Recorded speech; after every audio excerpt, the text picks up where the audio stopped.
Kisah seorang mu'alaf asal Amerika Serikat menangis saat pertama kali mendengar azan. Perkembangan Islam di Amerika sampai saat ini mengalami peningkatan yang luar biasa. Meskipun sampai saat ini masih banyak anti-muslim di negara adidaya Amerika Serikat. Meskipun demikian tidak mempengaruhi warga Amerika Serikat untuk memilih Islam sebagai agama yang diyakininya.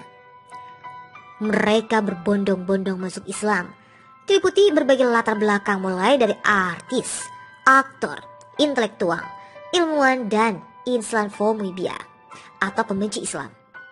Mereka masuk Islam tanpa ada unsur paksaan ataupun unsur ekonomi dan politik. Mereka masuk karena sebuah hidayah mereka dapatkan langsung dari Allah Subhanahu wa Ta'ala. Ya, seperti yang dialami seorang mu'alaf wanita asal New Hampshire, Amerika Serikat. Sebuah kota kecil yang letaknya di negara bagian yang sangat kecil di timur laut negara itu. Mayoritas penduduknya adalah Kristen kulit putih. Dia mengalami hidup yang sangat prihatin sekali, yang mana kehidupan keluarganya sangat miskin sekali. Ibunya sering membawanya ke gereja untuk bisa makan, karena gereja sering melakukan memasak makanan untuk orang miskin di kota itu. Gereja, ya, adalah bagian dari hidup saya katanya. Dan saya masih ingat betul kalau tidak salah usia saya pada waktu itu sekitar 5 atau 6 tahun. Saya berjalan sendiri menuju gereja di kota itu.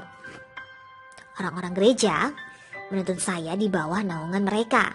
Dan mereka mengajarkan saya tentang agama Kristen, pengenalan Tuhan, Alkitab, dan sebagainya. Begitulah hari-harinya saya lakukan setiap harinya hingga saya beranjak dewasa. Ketika saya memasuki usia 15 tahun, saya merasakan hidup ini mulai membosankan, apalagi tinggal di sebuah kota kecil, kosong. Kekosongan hidup serta pengawasan orang tua yang sangat minim membuat hidup saya menjadi liar. Kehidupan saya yang liar membuat saya hamil muda di usia 15 tahun, dan di usia 19 tahun, dia sudah mempunyai 2 anak perempuan. Karena sebagai ibu tunggal, ia mengurus dan menafkahi kedua anaknya, meninggalkan kehidupan masa lalu, yang mana kehidupan yang lalu adalah pilihan yang salah. Dan dia mengatakan, saya harus bekerja keras dan mencoba untuk yang terbaik untuk putra-putri saya. Saya juga mengatakan, saya bekerja sangat keras, sekadang 2 atau 3 pekerjaan sekaligus. Meskipun sudah kerja keras, namun kami masih kekurangan. Perjalanannya menuju Islam diawali sebuah peristiwa 9 September yang menewaskan ratusan orang di gedung WTC, Amerika Serikat. Nah, sejak peristiwa itu, Tami mulai mengikuti perkembangan Islam di media, televisi maupun radio. Dia sangat serius menonton berita mengenai Islam dan di radio. Meskipun dia mengetahui tentang Islam di media, televisi, dan radio, tapi pada kenyataannya dia belum pernah bertemu seorang Muslim atau bertatapan muka langsung dengan orang Muslim. Dia menduga seorang Muslim adalah orang Arab. Satu-satunya informasi dia miliki adalah apa yang Fox News katakan dan apa yang Fox News tujukan kepadanya. Informasi sepihak ini yang dia dapatkan dari Fox News menganggap dirinya lebih mengetahui tentang Islam dibanding dengan yang lain. Dia menyadari bahwa dirinya sama sekali belum mengenal Islam. Seiring waktu berjalan 20 tahun kemudian, kedua putrinya baru saja lulus dari sekolah menengah atas. Seperti biasa kehidupan di Amerika, setiap anak yang sudah lulus mereka ingin sekali memiliki kebebasan di luar aturan orang tua. Kedua putrinya sudah memiliki pekerjaan tetap dan mereka memutuskan pindah ke apartemen mereka sendiri. Setelah kedua putrinya pergi meninggalkan rumahnya, kemudian mulai terasa sunyi. Tiada teman curhat dan tiada menyiapkan makanan untuk kedua putrinya. Untuk membuatnya depresi berat dan kehilangan pekerjaannya. Di saat mengalami depresi berat inilah dia mencoba mengisi kekosongan rohani dan membutuhkan arahan dari orang lain. Saya menghabiskan waktu di ruang obrolan Kristen dan Muslim berharap menemukan bimbingan. Tidak membutuhkan waktu yang lama dia mendapatkan teman curhatnya. Dan secara kebetulan dia adalah seorang Muslim. Saya mulai menceritakan kesulitan saya kepadanya. Meskipun dalam penyampaian saya marah-marah kepadanya, dia tetap mendengarkan kesulitan saya. Setelah berbicara, kemudian dia menawarkan bantuan kepada saya. Dan dia mengirim uang kepada saya untuk bisa kembali ke kampung saya. Namun dia tidak mentah-mentah menerima kebaikannya. Dia mengatakan saya telah menyebar kebencian terhadap Islam dan orang ini justru mengulur tangan untuk membantu saya. Tindakan inilah mengubah jalan hidup saya.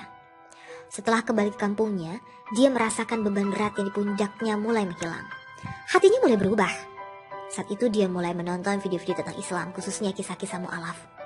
Dia menyadari betul bahwa dirinya setelah menilai tentang Islam dan Muslim semuanya salah.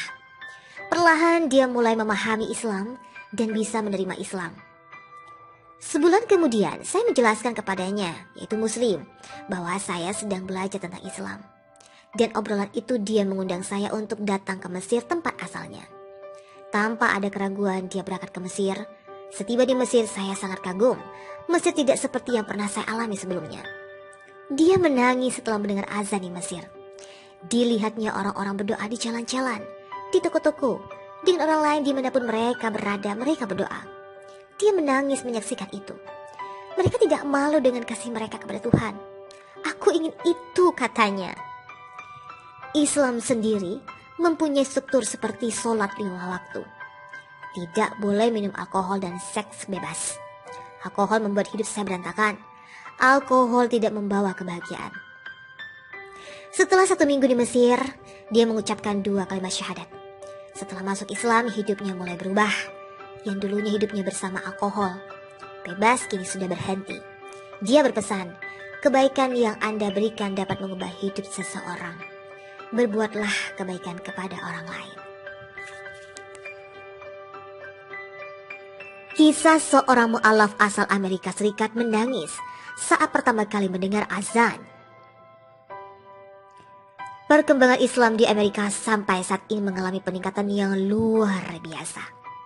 Meskipun sampai saat ini masih banyak anti-muslim di negara adidaya Amerika Serikat. Meskipun demikian tidak mempengaruhi warga Amerika Serikat untuk memilih Islam sebagai agama yang diyakininya. Mereka berbondong-bondong masuk Islam, diliputi berbagai latar belakang mulai dari artis, aktor, intelektual, ilmuwan, dan Islamofobia atau pembenci Islam. Mereka masuk Islam tanpa ada unsur paksaan ataupun unsur ekonomi dan politik. Mereka masuk karena sebuah hidayah mereka dapatkan langsung dari Allah SWT.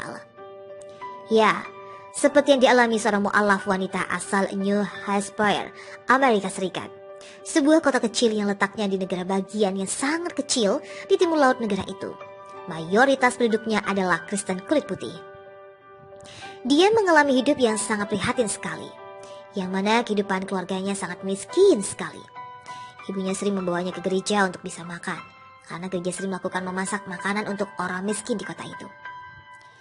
Gereja, ya, adalah bagian dari hidup saya, katanya. Dan saya masih ingat betul kalau tidak salah usia saya pada waktu itu sekitar 5 atau 6 tahun. Saya berjalan sendiri menuju gereja di kota itu. Orang-orang gereja menuntun saya di bawah naungan mereka, dan mereka mengajarkan saya tentang agama Kristen, pengenalan Tuhan, Alkitab, dan sebagainya.